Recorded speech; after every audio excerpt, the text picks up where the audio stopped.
जय श्री बागेश्वर धाम सरकार की जय। Welcome back to my YouTube channel Raju 9054 में आप सभी का स्वागत है। और चलिए आज की कथा को स्टार्ट करते हैं।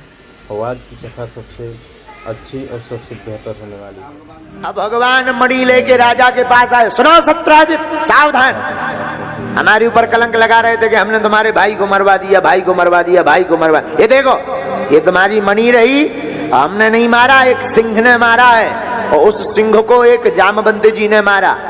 और वह मणि अपनी बेटी को उन्होंने दी थी। ये प्रमाण पत्र हम साथ में ले आए विवाह करके। राजा का दिमाग खराब हो गया। हे भगवान, बताओ तो, भगवान के ऊपर झूठा आरोप लगा दिया। थू थू होने लगी।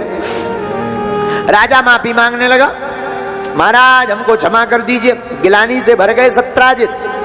और गिलानी से मुक्त होने के लिए सत्राजित ने भी भगवान के चरण पकड़े। भगवान बोले क्या हुआ? बोले महाराज अब ये मणि हमारे भी काम की नहीं है। भगवान बोले क्या करें?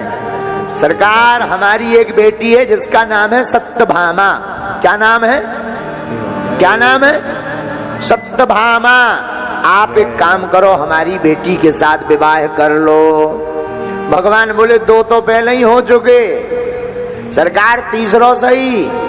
1 2 3 4 5 6 7 भावनें पड़ी। और भगवान का तीसरा विवाह सत्यभामा जी के साथ में संपन्न हो गया। बोलो द्वारकाधीश भगवान की जय। आहा। और भगवान के विवाह भाई बोले हाँ, भगवान का अगला विवाह है। अहम देवस्य सवितुर्दुहिता पतिमिच्छति विष्णुं वरेण्यं वरदं तपः परमं मास्थिता। आहा। भगवान अर्जुन के साथ एक बार घूमने के लिए निकले। तो घूम ही रहे थे, उसी समय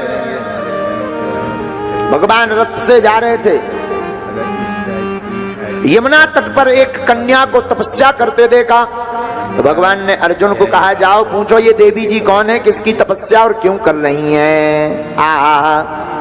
अर्जुन जी गए, देवी जी कौन हो तुम, किसके लिए तपस्या कर रही हो? तो उस कन्या ने जवाब दिया, सरकार मेरा नाम है कालिंदी, मैं सविता की दुहिता हूं। और प्रभु मैं कालिंदी हूं। भगवान द्वारकाधीश को पति के रूप में पाना चाहती हूं। अर्जुन जी बोले तुम जिनके लिए तपस्या कर रही वो खड़े हैं पीछे, तपस्या सफल हो गई तुम्हारी। फिर क्या? कालिंदी जी भगवान के शरण में आई और 1 2 3 4 5 6 7 भावनें पड़ी। और भगवान का ये चौथा विवाह भी संपन्न हो गया। अब 5वां विवाह सुनो। उज्जैन देश के 2 राजा थे, एक का नाम था बिंद, दूसरे का नाम था अरविंद। उनकी बहन का नाम था मित्रविंदा। क्या नाम था? मित्रविंदा। दोनों भाई राजनीति में लाभ लेने के लिए अपनी बहन का विवाह दुर्योधन से करना चाहते थे। लेकिन मित्रविंदा जी द्वारकाधीश भगवान के नाम की माला जप रही थी। तो जब बरमाला का कार्यक्रम हुआ, स्वयंवर चुनने का, तो भाइयों ने कहा सुनो, स्वयंवर में तुम बरमाला दुर्योधन के गले में डालना। लेकिन मित्रविंदा चाहती थी द्वारकाधीश भी स्वयंवर में आवे, तो भगवान भी आए। तो स्वयंवर में जो बरमाला दुर्योधन के गले में डालनी थी वो डाल दी हमारे ठाकुर जी के गले में। और ये भगवान का 1 2 3 4 5 6 7 भावनें पड़ी। और 5वां विवाह भी संपन्न। अब 6वां सुनो। आहा। एक राजा थे कौशल नरेश, उनका नाम था नग्नजित। क्या नाम था? नग्नजित। उनकी एक बेटी थी जिसका नाम था सत्या देवी। सत्या देवी बड़ी रूपवान। राजा ने प्रतिज्ञा ली, जो बलवान पुरुष एक साथ 7 बलिष्ठ बैलों को एक रस्सी में बांध देगा, उस बेटी के उसके साथ हम अपनी बेटी का विवाह करेंगे। आहा। बड़े बड़े योद्धा आए बैल को एक रस्सी में बांधने के लिए। लेकिन काऊ की पेट फट गए, काऊ को मूड़ फूट गए, काऊ को कान फट गए, काऊ को हाथ फट गए, सब घायल हो गए। भगवान को खबर लगी, भगवान बोले ऐसे काम करने में तो हमें बड़ा आनंद आता है। भगवान पहुंच गए और जैसे ही वहां पहुंचे तो 7 रूप बनाकर भगवान प्रकट भये। एक ही क्षण में 7 बैलों को नाथ दिया। 1 2 3 4 5 6 7 भावने पड़ गई भगवान का। 6वां विवाह भी संपन्न हो गया। बोलो द्वारकाधीश की। अब 7वां विवाह सुन। 7वां विवाह हुआ भद्रा के साथ। किसके साथ हुआ? भद्रा के साथ। सुतकीर्ति भगवान की दूर की बुआ लग में, तो सुतकीर्ति जी भगवान ठाकुर जी को बड़ा प्रेम करती थी।